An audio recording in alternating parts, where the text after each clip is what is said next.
ये कहानी एक माओरी नाम की लड़की की है जो कि एक एक्सीडेंट में अपनी याददाश्त को कुछ इस तरह से खो बैठती है कि प्रीवियस डे उसके साथ क्या हुआ, नेक्स्ट डे जब वो उठती है तो उसे कुछ याद नहीं होता। इसलिए जब भी वो उठती है तो सबसे पहले अपनी मेमोरीज़ को रिवाइंड करती है और सब कुछ अपने लैपटॉप से देखती है कि उसकी क्या पहचान है और वो आखिर क्या है। अब एक दिन ऐसा होता है कि वो अपने प्रीवियस डे में कुछ नहीं बोलती। अब जब वो अपनी मॉम से कहती है कि आज ऐसा पहली बार हुआ है जब मैं प्रीवियस डे के बारे में कुछ नहीं भूली हूँ, तो मावरी के मॉम और डैड दोनों परेशान हो जाते हैं कि आखिर ऐसा क्या हुआ। तो फिर वो उसे डॉक्टर के पास लेकर जाने के लिए कहती हैं। डॉक्टर के पास जब वो लोग आते हैं तो डॉक्टर उसे कहता है कि हो सकता है कि मावरी अब पहले से ज़्यादा रिकवरी कर रही हो, इसलिए हो सकता है कि उसकी याददाश्त अब ठीक हो जाए। मावरी अपने रूम की सफाई कर रही थी कि तभी उसे एक ऐसी डायरी मिली जिसको देखकर वो शॉक्ड हो जाती है और सीधा लेकर अपनी फ्रेंड इजुमी के पास पहुंचती है। मावरी इजुमी से कहती है कि मेरे एक्सीडेंट को 3 साल हो गए, बट मैं हमेशा प्रीवियस डे के बारे में भूल जाती थी क्योंकि नेक्स्ट डे मुझे सब कुछ पढ़ना पड़ता था। बट ऐसा पहली बार हुआ है जब मैं कुछ नहीं भूली। इनफैक्ट देखो ना, मुझे मेरे कमरे से एक डायरी मिली है जिसमें एक लड़की की तस्वीर मैंने बार बार ड्रॉ किया है। आखिर ये कौन है? क्या तुम इसे जानती हो इजुमी? तुम तो मेरी फ्रेंड हो ना, पिछले 3 साल से मैं तुम्हारे साथ रहती हूँ। क्या ये कोई ऐसा इंसान है जिसे तुम जानती हो? बट इजुमी जो है वो मना कर देती है। ऐसा क्यों लग रहा था कि इजुमी कुछ जानती थी। अब इजुमी जब घर आती है तो एक डायरी ओपन करती है और उसे पढ़ना स्टार्ट करती है। अब जब वो पढ़ना स्टार्ट करती है तो उसकी आंखों में आंसू होता है और हमें पास्ट में दिखाया जाता है कि वो क्या पढ़ रही है। दिखाया जाता है कि एक दिन जो है वो मावरी अपनी क्लास में बैठी होती है, तभी उसके पास तोरू नाम का एक लड़का आता है जो कि उसे कहता है कि मैं तुम्हें बहुत चाहता हूँ, क्या तुम मेरे साथ शादी करोगी? अब यहाँ पर जब वो उसे प्रपोज करके जाता है तो पता चलता है कि ये उसके फ्रेंड्स की शरारत थी क्योंकि वो उनसे बेट हार चुका था। तोरू बहुत ही गरीब लड़का था। इनफैक्ट उसके डैड जो है वो नाकामयाब राइटर भी थे, तो वो कभी कभी राइटिंग भी करते थे, बट उन्हें इस काम में महारत हासिल नहीं हुई। तोरू की मॉम जो है वो इस दुनिया से जा चुकी थी। अब वापस से हमें इजुमी को क्लासरूम में दिखाया जाता है जब वो उसके पास आती है और कहती है कि क्लास में तो और भी लड़कियां हैं, बट तुमने मुझे ही क्यों प्रपोज किया? तो वो उसे सब कुछ बता देता है कि वो अपने दोस्तों से बेट हार चुका था, तो उसके दोस्तों ने उसे ये मजाक करने के लिए तुमसे कहा था।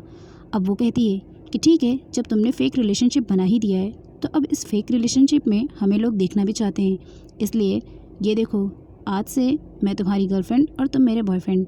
लेकिन हाँ, एक चीज़ मैं तुम्हें साफ साफ कहती हूँ, तुम्हें कभी भी मेरे इतने क्लोज नहीं आना है क्योंकि तुम मुझसे प्यार नहीं कर सकते। ओके, इस बात को याद रखना।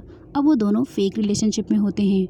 मावरी को तोरू के बारे में कुछ भी नहीं पता था, इसलिए वो उससे हमेशा उसकी चीज़ें पूछती और उसे राइट करती थी क्योंकि नेक्स्ट डे तो वो सब कुछ भूल जाती ना तोरू के बारे में। उसे तोरू अच्छा भी लगने लगा था और वो उसके साथ कहीं भी आती जाती, उसका फेवरेट कलर, उसकी फेवरेट हॉबी सब कुछ पूछती। एक दिन वो उसे इजुमी से भी मिलाती है और कहती है कि ये मेरी फ्रेंड है। इनफैक्ट तोरू को भी इजुमी से मिलकर अच्छा लगता है। अब रात में जब मावरी घर पहुंचती है तो वो तोरू के बारे में सब कुछ एक डायरी में लिख लेती है कि आज उसके साथ उसने क्या क्या एक्सपेंड किया। अब उसकी मॉम उसके पास आती है और कहती है कि बेटा, तुम्हारी जो ये बीमारी है, जो तुम प्रीवियस डे के बारे में भूल जाती हो, ये किसी को मत बताना क्योंकि हो सकता है कि तुम्हारी क्लास का कोई बंदा तुम्हारा गलत फ़ायदा उठा दे। वो अपनी मॉम से प्रॉमिस करती है कि वो किसी को नहीं बताएगी।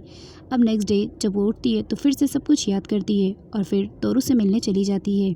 आज तोरू ने मावरी को अपनी मॉम के बारे में बताया और कहा कि बस रिसेंटली ही उनकी डेथ हो चुकी है क्योंकि उन्हें ब्लड कैंसर था। अब यहाँ पर जो है वो उसके लिए लंच भी लाई होती है। दोनों एक साथ लंच करते हैं और फिर थोड़ा आराम करते हैं। अब आराम करते वक्त ही मावरी की आंख लग जाती है। अब तो बहुत बड़ी गड़बड़ हो जाती है क्योंकि जब वो उठती है तो वो तोरू के बारे में सब कुछ भूल चुकी होती है।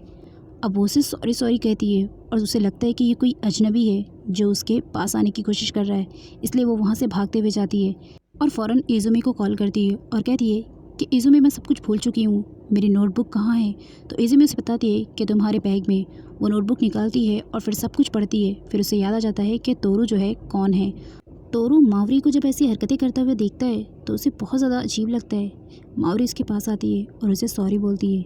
फिर वो उसे बता देती है कि वो प्रीवियस डे के बारे में सब कुछ भूल जाती है, इसलिए उसे अपनी नोटबुक में सब कुछ लिखना पड़ता है। वो पूछता है कि आखिर ये तुम्हारे साथ कब से हो रहा है? तो मावरी से बताती है कि एक एक्सीडेंट में मेरी याददाश्त के साथ पता नहीं ऐसा क्या हुआ जिसकी वजह से मेरी मेमोरी प्रॉब्लम हो चुकी है और अब मैं प्रीवियस डे के बारे में भूल जाती हूँ। तो फिर तोरू भी उसे हौसला देता है और कहता है कि आज से तुम्हारी मेमोरीज़ को मैं भी मिलकर कैच करूँगा, चलो हम दोनों मिलकर खूब एंजॉय करते हैं। अब इज़ुमी की तरह तोरू भी मावरी की हेल्प करता था। जब मावरी घर पर पहुंची तो नाइट में उसने सब कुछ लिखा कि आज उसने क्या क्या किया। अब वो तोरू के साथ काफ़ी ज़्यादा क्लोज़ होने लगी थी। उसे तोरू अच्छा लगने लगा था। वो जब आती प्रीवियस डे के बारे में सब कुछ लिखती। अब एक दिन वो अपनी फ्रेंड के साथ कहीं घूमने जा रही थी कि तभी अचानक उसे एक मशहूर राइटर दिख जाती है जिसकी फ़ैन इज़ुमी होती है। इज़ुमी वहाँ पर जाती है तो उसे पता चलता है कि वहीं पर तोरू भी है। वो तोरू के पास जाती है तो कहती है कि ये मेरी फेवरेट राइटर है। तो तोरू से कहता है कि मेरी भी। तो वो पूछती है तुम इसे क्यों पसंद करते हो। वो कहता है कि ये मेरी सिस्टर है। अब इज़ुमी जब सुनती है कि वो उसकी सिस्टर है तो काफ़ी ज़्यादा शॉक्ड हो जाती है और कहती है तुमने मुझे पहले क्यों नहीं बताया कि वो तुम्हारी सिस्टर है। देखो ना वो कितनी अच्छी राइटर है ना, मैं भी उनकी तरह एक बहुत बड़ी राइटर बनना चाहती हूँ। तोरू कहता है हाँ हाँ क्यों नहीं, तुम भी बन सकती हो राइटर। अब यहाँ पर तोरू अपनी बहन के पास जाता है। तोरू की बहन तोरू से कहती है कि तुम्हारा बहुत बहुत शुक्रिया, आज तुम्हारी वजह से ही मैं एक कामयाब राइटर बन चुकी हूँ, वरना डैड तो नाकामयाब राइटर ही हैं।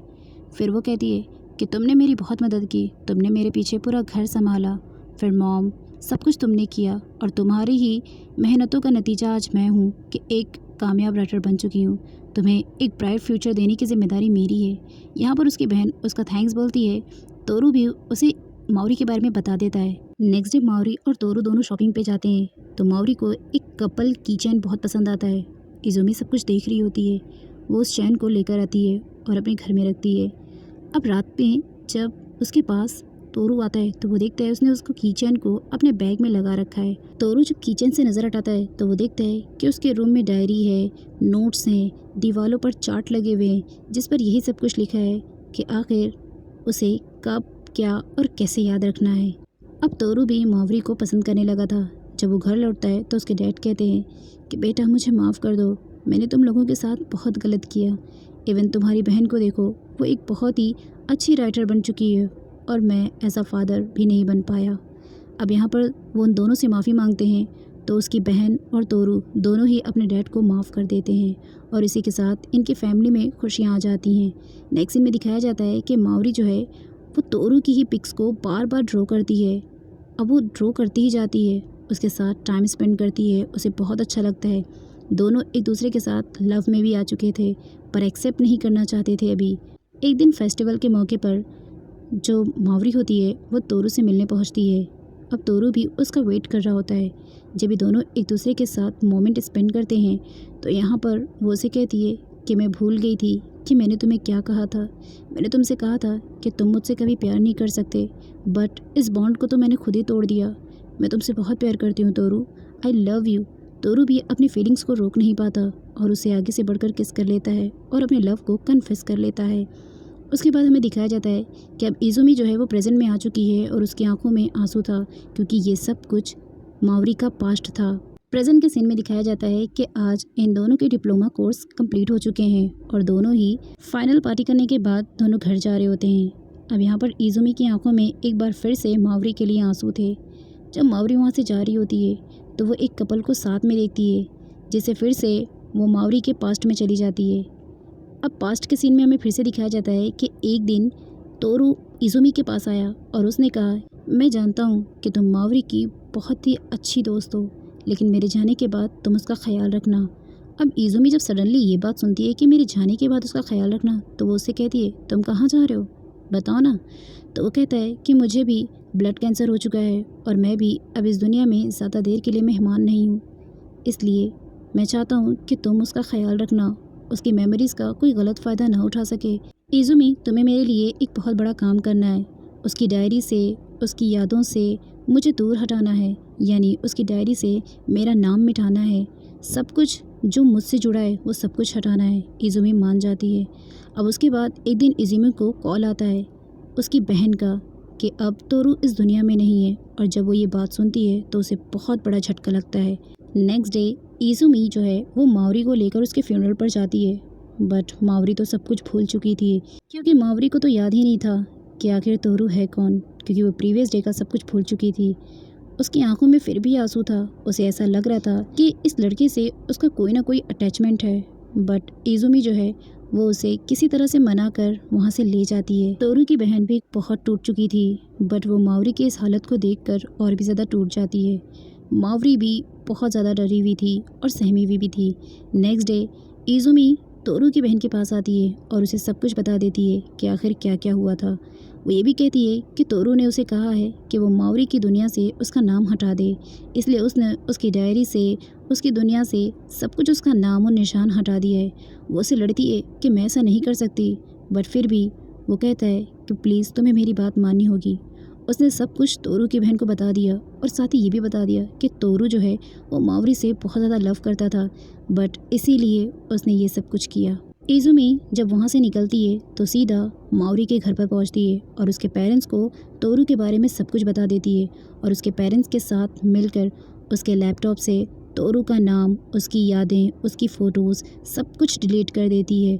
इवन उसके जितने भी चिट थे उन सब से तोरू का नाम हटा देते हैं। इवन उसके मोबाइल से उसका नंबर तक डिलीट कर देते हैं। सब कुछ करने के बाद अब फाइनली इज़ुमी ने वो काम कर दिया था जो उसे तोरू ने कहा था, बट लास्ट में एक चिट मिलती है जिसमें लिखा था कि तोरू को कभी मत भूलना माओरी, वो तुमसे सच्चा प्यार करता है। अब जब ये चिट माओरी निकालती है तो वो बहुत ज़्यादा टूट चुकी होती है और बहुत रोती है। उसके बाद वो उस डायरी को भी लेकर वहाँ से भाग जाती है जिसमें माओरी ने तोरू के बारे में लिखा था। अब सीन प्रेजेंट में शिफ्ट होता है और फिर इज़ुमी उसी डायरी को लेकर माओरी के घर पर पहुँचती है जिसमें उसने तोरू के बारे में लिखा था।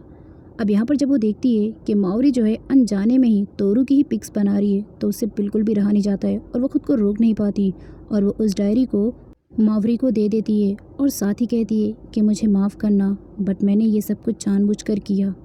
अब यहाँ पर वो चली जाती है और उसके जाने के बाद माओरी वो सब कुछ पढ़ लेती है जो उसने पहले लिखा था कि कैसे वो तोरू से मिली, कैसे उसने तोरू के बारे में एक एक चीज़ लिखी, कैसे वो उसके साथ फेक कपल बनी और किस तरह से वो उसके साथ रिलेशनशिप में आई, कैसे तोरू ने उसका साथ दिया, कैसे उन लोगों ने मिलकर प्रॉब्लम्स को सॉल्व किया, कैसे इन्जॉयमेंट किया, वो सब कुछ। अब उसे तोरू के बारे में सब कुछ याद आ चुका था। वो इज़ुमी के साथ उसके कब्र पर भी आती है